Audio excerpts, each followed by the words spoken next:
हाय guys, अस्सलाम वालेकुम। Welcome back to my channel जी। तो आज मैं आपके साथ शेयर कर रही हूँ mutton keema and chicken keema mix kofta बनाने की रेसिपी और कोफ्ता करी की रेसिपी, जो कि बहुत ही टेस्टी बनकर तैयार होते हैं।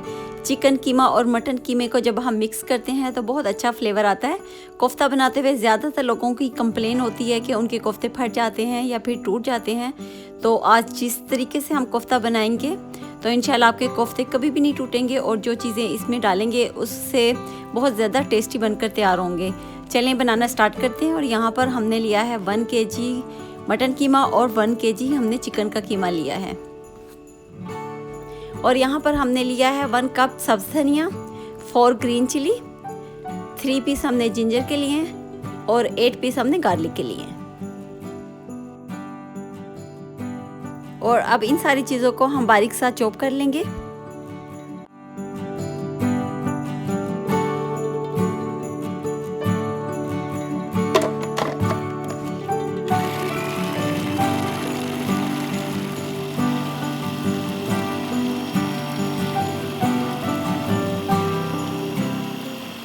और ये 2 मीडियम साइज़ की ऑनियन है, इनको भी हम इसके साथ ही डाल देंगे ताकि ये भी साथ में ही बारीक हो जाए इनके।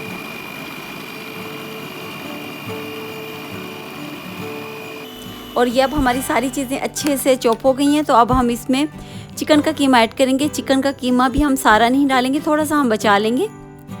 और यहाँ पर मैंने लिए हैं 1 टेबल स्पून काजू, इनको भी मैंने बारीक सा चॉप कर लिया, ये भी इसमें हम डाल देंगे। और ये पॉपी सीड्स हैं, खसखस है ये, और 1 टेबल स्पून खसखस लेकर मैंने अच्छी तरह से इसको धोकर पीस लिया है, ये भी हम इसमें डाल देंगे। और खसखस से कोफ्तों का टेस्ट बहुत ही अच्छा हो जाता है। मेरी अम्मी कोफ्ता बनाते हुए हमेशा खसखस का इस्तेमाल ज़रूर करती हैं, तो मैं भी उनकी रेसिपी को फॉलो करते हुए कोफ्तों में खसखस का इस्तेमाल ज़रूर करती हूँ। खसखस से क्या होता है कि कोफ्तों का टेस्ट बहुत ही मज़े का हो जाता है, तो आप भी ज़रूर इसमें खसखस का इस्तेमाल किया करें।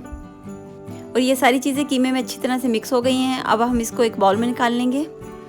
और यहाँ पर मैंने चिकन का कीमा जो थोड़ा सा बचा लिया था वो भी इसमें डाल दिया है, और साथ में ही हम मटन का कीमा भी इसमें ऐड कर देंगे।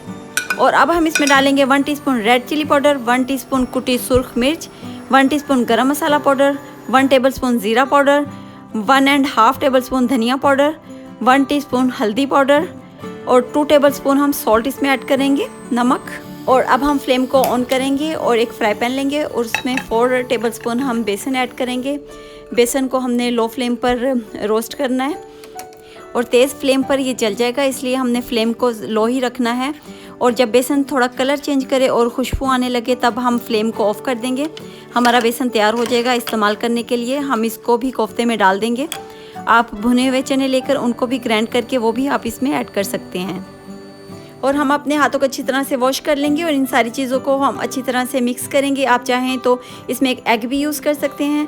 और अब कीमा हमारा कोफ्ता बनाने के लिए बिल्कुल तैयार हो चुका है। तो हम थोड़ा सा कीमा हाथ में लेंगे और जितना बड़ा हमने कोफ्ता बनाना है उतना कीमा लेंगे और हाथ पर थोड़ा सा पानी लगाएंगे ताकि चिपके ना, और गोल करते हुए कोफ्ते की शक्ल में हम इसको बनाते जाएंगे और अच्छे से हम शेप में बना लेंगे इसको।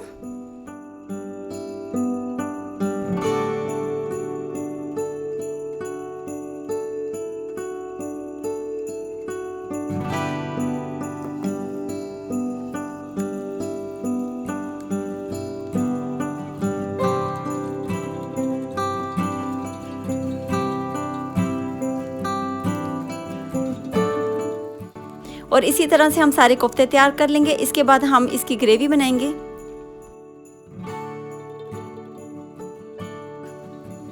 और यहाँ पर हमने सारे कीमे के कोफ्ते बना लिए हैं और कोफ्ते काफ़ी ज़्यादा बने हैं, तो हम हाफ़ कोफ्तों को हम फ्रीज़ कर देंगे और हाफ़ कोफ्तों की हम करी बना लेंगे।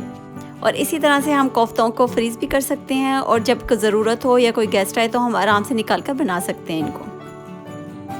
और अब हम एक पैन लेंगे और हाफ़ कप ऑयल उसमें ऐड करेंगे और 1 मीडियम साइज़ की प्याज लेकर उसको काट लेंगे, वो भी इसमें ऐड कर देंगे। और अब 2 मीडियम साइज़ के टमाटर और 3 ग्रीन चिली लेंगे और फ्राई की हुई ऑनियन और 6 पीस हम गार्लिक के लेंगे और 3 पीस हम जिंजर के लेंगे। इन सबको हम ग्राइंडर मशीन में डालकर ग्राइंड कर लेंगे।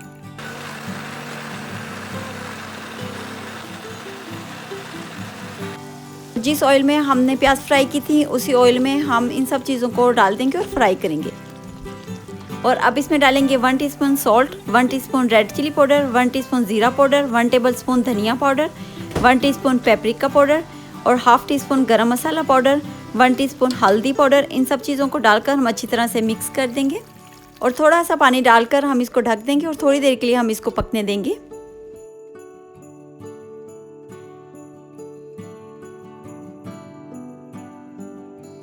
दो से 3 मिनट हमने इसको पकाया। अब हम इसको चेक कर लेते हैं। मसाले को हमारा बहुत अच्छा भुना हुआ होना चाहिए। अब हम इसमें ऐड कर देंगे हाफ कप दही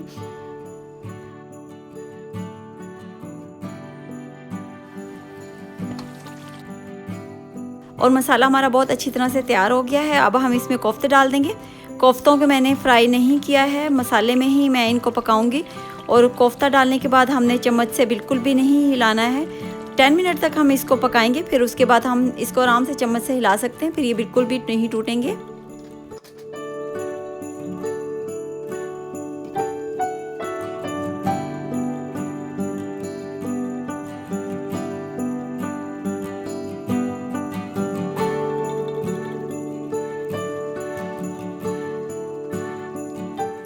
और अब हम इसमें पानी डालकर 10 से 12 मिनट तक इसको पकने के लिए छोड़ देंगे और ढक देंगे ताकि ये अंदर से अच्छी तरीके से गल जाएं।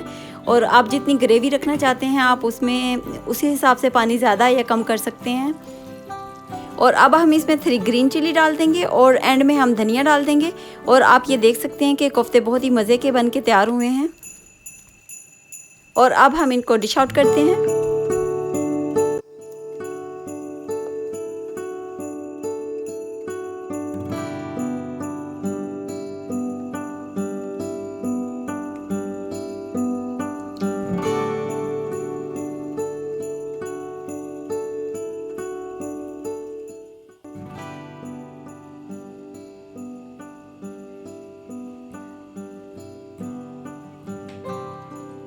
और माशाल्लाह से बहुत ही मज़ेदार हमारे कोफ्ते बनकर तैयार हुए हैं। आप देख सकते हैं हमारा एक कोफ्ता भी टूटा हुआ नहीं है और ना ही खिला हुआ है और ना ही बिखरा हुआ है। और सेम मेथड से आप बनाइएगा कोफ्तों को तो इंशाल्लाह आपके कोफ्ते भी टूटे बगैर बनेंगे और बहुत मज़े के बनेंगे। आप भी बहुत आसानी से इनको घर में बना सकते हैं और फ्रीज़ भी कर सकते हैं। और जब कोई अचानक से मेहमान आ जाए तो आप आराम से इनको निकालें और बनाएं। और आप इनको दावत में बनाएं, ईद पर बनाएं या फिर कोई और मौका हो आप बनाएं तो सबको बहुत पसंद आएंगे और बहुत मज़े के बनते हैं। तो इंशाल्लाह आपको मेरी कोफ्तों की रेसिपी ज़रूर पसंद आएगी। ज़रूर ट्राई कीजिएगा और अपना फीडबैक भी ज़रूर दीजिएगा। लाइक, सब्सक्राइब एंड शेयर भी ज़रूर कर दीजिएगा। दुआओं में मुझे याद रखिएगा। अपना बहुत सारा ख्याल रखिएगा। अपने से ज़्यादा दूसरों का रखिएगा।